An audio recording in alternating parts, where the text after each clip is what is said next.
বন্ধুরা, আপনারা কেমন আছেন? আশা করি ভালো আছেন। আমরাও আমাদের বাড়িতে বেশ ভালো রয়েছি। আর সোমা শান্তির আরেকটা নতুন ব্লগে আপনাদেরকে অনেক অনেক স্বাগত। তো বন্ধুরা, আপনারা 1 জানুয়ারি কীরকম কাটালেন? নতুন বছর নতুন বছর এমনিতে তো সবই ঠিক আছে, কিন্তু কিছু যেগুলো দুর্যোগের খবর শুনছি, জাপানে যেরকমভাবে ভূমিকম্প হলো বা সুনামি হয়েছে, তার কারণে যে ক্ষয়ক্ষতি হয়েছে মানুষের, সেটার জন্য খারাপ লাগছে। তো বন্ধুরা, আপনারা ভালোভাবে থাকবেন। যারা বিদেশে বাস করছেন, অনেকে প্রবাসীও আছেন আমাদের ওখানে, তো তারাও যেন সুস্থ থাকে, ভালো থাকে, সেটাই ভগবানের কাছে প্রার্থনা করব। আর এই বছরটা এখনও মানে প্রবেশ করলো না পুরোপুরি মাসটা, আর এইরকম বিপদের খবর শুনে নিয়ে মনটা কেমন কেমন যেন করছে, যে পরবর্তীকালে আরও কী কিনা হয়। তো যাই হোক, পরের কথা পরে আছে, যা হবে দেখা যাবে। যতটা দিন বেঁচে আছি ততটা দিন যেন ভালোভাবে কাটাতে পারি, সেটাই হচ্ছে সব থেকে বড় ব্যাপার। তো যাই হোক, চলুন আজকের ব্লগটা আমি এখান থেকেই শুরু করছি। মেয়ের আজকে স্কুল খুলছে, তার কারণে এদিকে ভাত বসানো হয়েছে, আর মা এদিকে করে দিচ্ছে ওর আলু মটরের সবজি, আর হবে এদিকে রুটি। রুটি সবজি নিয়ে যাবে স্কুল টিফিন। আর এই যে মেয়ে এখন ঘুম থেকে উঠে গেছে, ফ্রেশ হয়ে গেছে। এখন অবশ্য সকাল সকাল পড়ার ঝামেলাটা নেই, কারণ মেয়ের এখন বই টই সেরকম হয়নি কেনা। আর এদিকে দেখিয়ে দিই, আমার ট্যাডপল এখন ঘুমিয়ে আছে। ও ঘুমিয়ে আছে বলে কাজগুলো হচ্ছে ঠিকঠাক, আর ও যদি জেগে থাকতো তাহলে হয়ে যেত। এই কাজগুলো পড়ে থাক, কোনো অসুবিধা নেই, ওকে নিয়েও করা যাবে। রান্নাটা তার কারণে আগে সেরে নিচ্ছি, কারণ মেয়ে যাবে স্কুল। মটর আলু সবজি হয়ে গেছে, আর এবার রুটি হবে। এদিকে ভাত হয়ে গেছে, আর এই যে মা এখন রুটি বেলে দিচ্ছে, কোনো অসুবিধা নেই। আর এদিকে ছেলে কি খাচ্ছে? চকলেট। চকলেট দুষ্টুমি করছে। জানেন তো, মায়ের বাড়িটা সামনে হওয়াতে এটাই একটা উপকার পেয়েছি, যে মাকে যখনই প্রয়োজন হয় তখনই মাকে ডেকে নিয়ে আর বাড়ির কাজগুলোর সাথে একটু হেল্প পেয়ে যায়। আগে যখন ভাড়া বাড়িটা একটু দূরে ছিল, তখনও কিন্তু মা গিয়ে আমার হেল্প করে দিয়ে আসতো। তাতে কি হতো, মায়ের একটু অসুবিধাই হতো। কিন্তু মা তো আর মানা করতে পারে না যে না, যাব না বা করব না।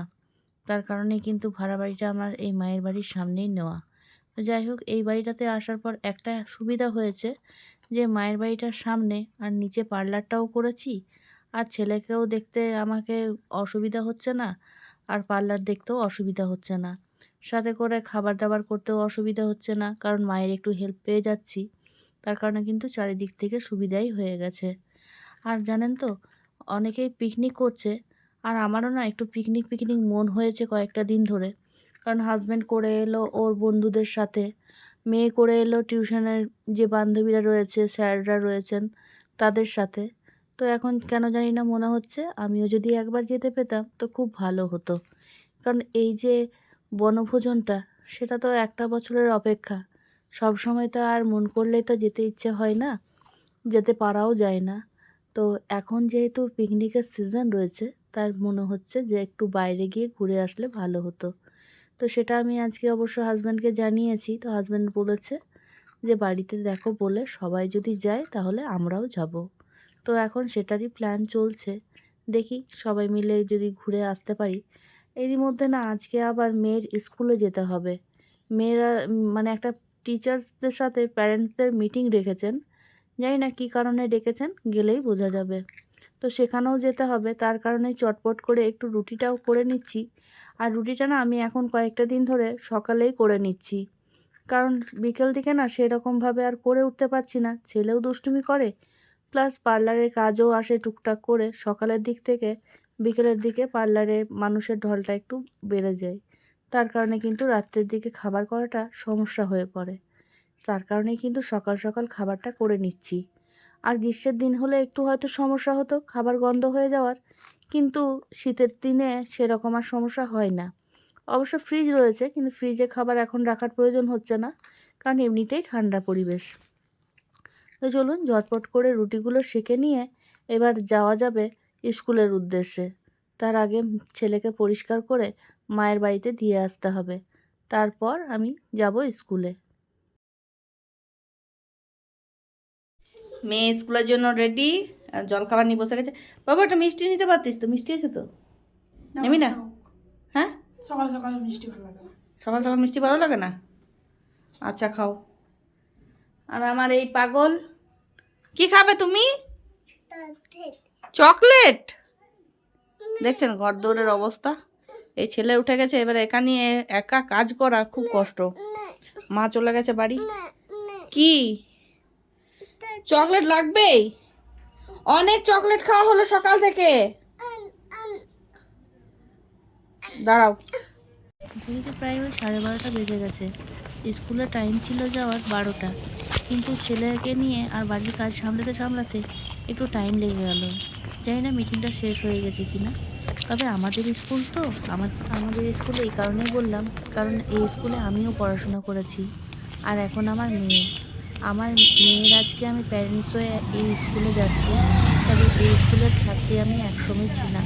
এই যে সামনে নীল বিল্ডিংটা দেখতে পাচ্ছেন, হ্যাঁ এটাই হচ্ছে আমাদের স্কুল। এই স্কুলটাতে পার হওয়ার সাথে সাথে মনের মধ্যে একটা অনুভূতি জেগে ওঠে। তো আজকে সেটা অবশ্য পূর্ণ হচ্ছে মেয়ের জন্য, যে স্কুলের ভেতরে যেতে পারছি। তো চলুন ভেতরে যাওয়া যাক। দেখতে পাচ্ছেন স্কুলটা একদম পুরোপুরি চেঞ্জ হয়ে গেছে।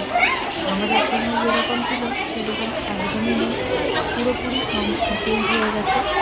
দেওয়ালের মধ্যে নানা রকম ছবি আঁকা। আগে কিন্তু আমাদের দেওয়ালের মধ্যে সেরকম কোনো ছবি আঁকা ছিল না। আর এই যে এই সাইডের যে বিল্ডিংটা দেখতে পাচ্ছেন, এটা ছিল আমাদের 11th। তখন কিন্তু দোতলাটা বা তিনতলাটা আমাদের তখন হয়নি। দেখতে পাচ্ছেন এই জায়গাটা অবশ্য ফাঁকাই ছিল।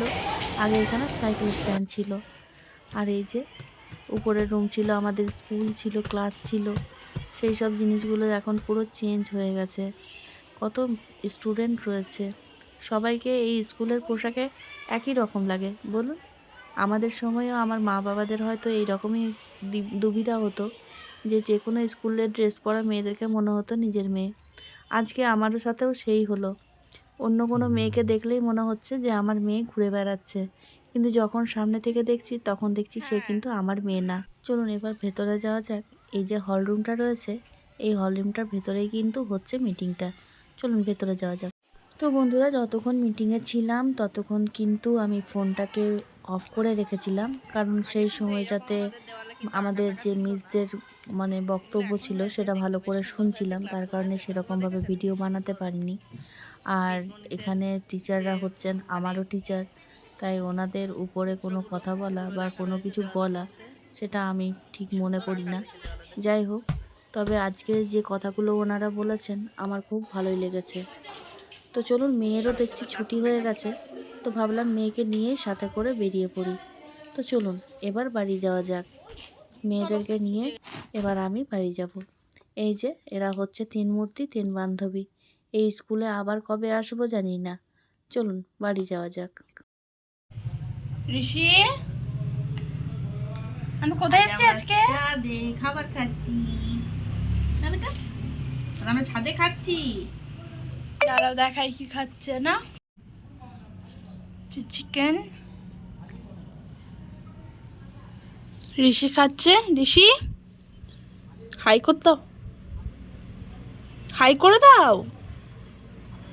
আমি এখন হাই করতে ব্যস্ত না, আমি খাবার খেতে ব্যস্ত। আবার হাতে দিলে কেমন করে দেখো চটকে। নিচে এসে দেখছি শ্যাম্পু স্টেশনে একটা ছোট্ট মতো টিকটিকি ঘোরাফেরা করছে। তো সেটাকে দেখে আমার ছেলে তো একটু ভয় পেয়েছে, কারণ টিকটিকিকে ভয় পায়। তার কারণে একটু ভিডিও করে রাখলাম, যে পরবর্তীকালে যদি দুষ্টুমি করে তাহলে এই ভিডিওটা বের করে দেখাবো।